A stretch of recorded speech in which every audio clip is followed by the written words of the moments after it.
나라가 임하시오며 뜻이 하늘에서 이루어진 것 같이 땅에서도 이루어지이다. 이 말씀은 우리가 너무나 잘 아는 주기도문에 나오는 구절입니다.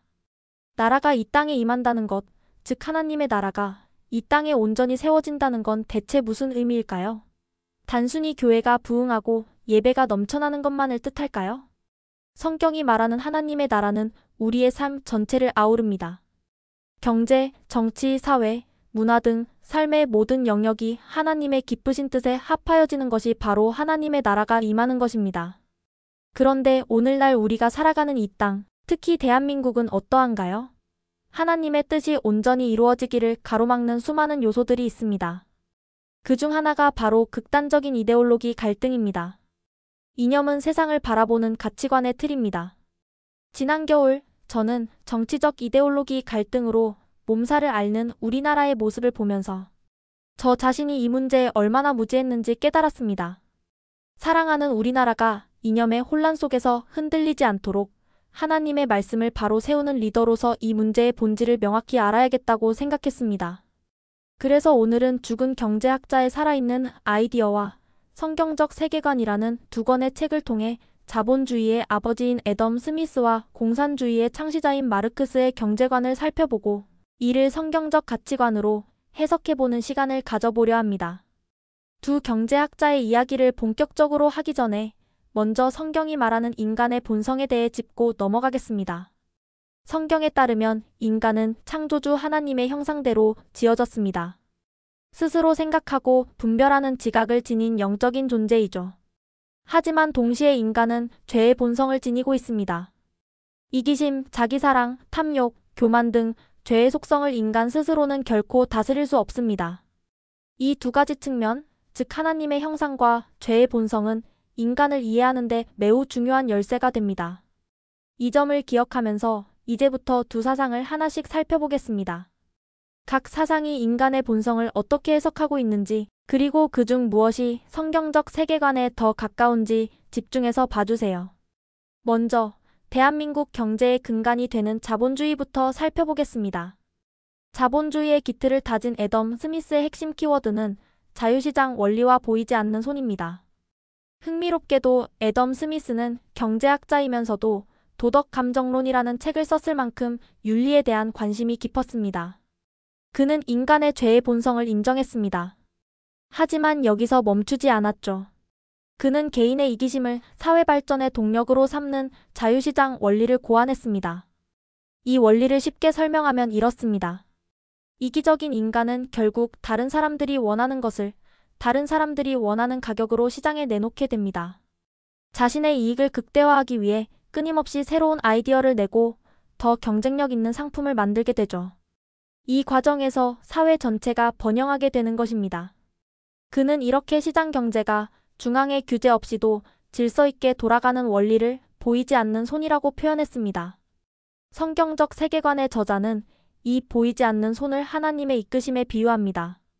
이기적인 인간의 행동이 사회적 질서를 유지하도록 이끄시는 하나님의 섭리를 말이죠.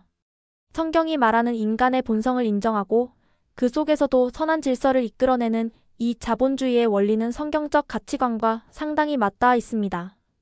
하지만 오늘날 많은 사람들이 자본주의와 물질만능주의를 혼동합니다.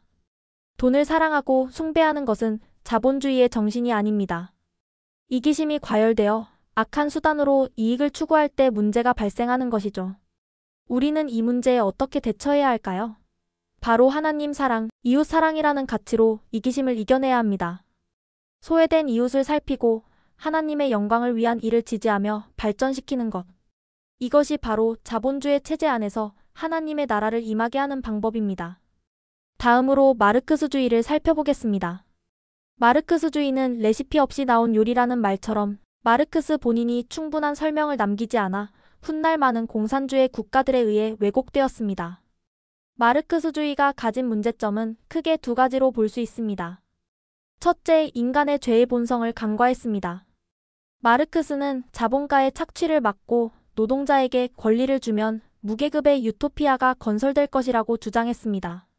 하지만 인간에게는 자신의 이익을 위해 남을 통제하려는 죄의 본성이 있습니다. 마르크스주의를 표방한 국가들에서 극심한 계급이 존재하고 생산량이 떨어지는 이유가 바로 여기에 있습니다. 결국 소수의 권력자만 부유해지고 대다수의 사람들은 가난해질 수밖에 없는 구조가 됩니다. 둘째, 노동자와 기업인을 이분법적으로 평가하는 것입니다. 마르크스는 자본가가 노동자를 착취한다고 주장하며 자본가를 악마화했습니다. 하지만 그는 기업가, 정신 및 경영이라는 중요한 가치를 놓쳤습니다. 하나님의 형상대로 지음받은 인간에게는 창의성과 사고 능력이 주어졌습니다. 이를 발휘하여 세상을 풍요롭게 하는 것은 하나님께서 기뻐하시는 일입니다. 기업가들에게 단순히 돈의 노예라는 프레임을 씌우는 것은 잘못된 것입니다. 스스로를 구원할 수 있다는 믿음, 흑백 논리로 인한 편 가르기. 이 모든 것은 성경적 세계관과 완전히 반대됩니다. 마르크스주의에 뿌리를 둔 전체주의 국가들이 공통적으로 기독교를 박해하는 이유도 바로 여기에 있습니다. 지금까지 성경적 가치관으로 애덤 스미스와 마르크스의 사상을 분석해 보았습니다. 하지만 사실 이 세상의 어떤 이념도 완벽할 수는 없습니다. 결국 인간의 머리에서 나온 것이기에 모두 결함이 있을 수밖에 없습니다. 특정 이념 자체를 숭배해서는 안 되는 이유가 바로 이것입니다. 우리가 바라봐야 할 것은 오직 하나님께서 기뻐하시는 방향입니다. 진정한 신앙인이자 리더로서 우리가 해야 할 일은 이념 간의 싸움에 매몰되는 것이 아닙니다. 현존하는 이념들 가운데 하나님의 뜻에 더 가까운 것을 분별하고 그 토대 위에서 하나님의 나라가 임하기 위해 무엇을 고치고 발전시켜야 할지 고민하는 것입니다. 저도 앞으로 더 넓은 지식을 쌓고 이를 하나님의 나라의 리더답게 해석하는 지혜를 기르고 싶습니다. 세상이 복잡하고 거대해 보이지만 이 모든 것을 지으시고 통달하신 분이 바로 우리 아버지 하나님이십니다. 그분의 주권을 인정하고 믿음 안에서 부지런히 생각하고 목소리를 낸다면 두려울 것은 아무것도 없습니다. 감사합니다.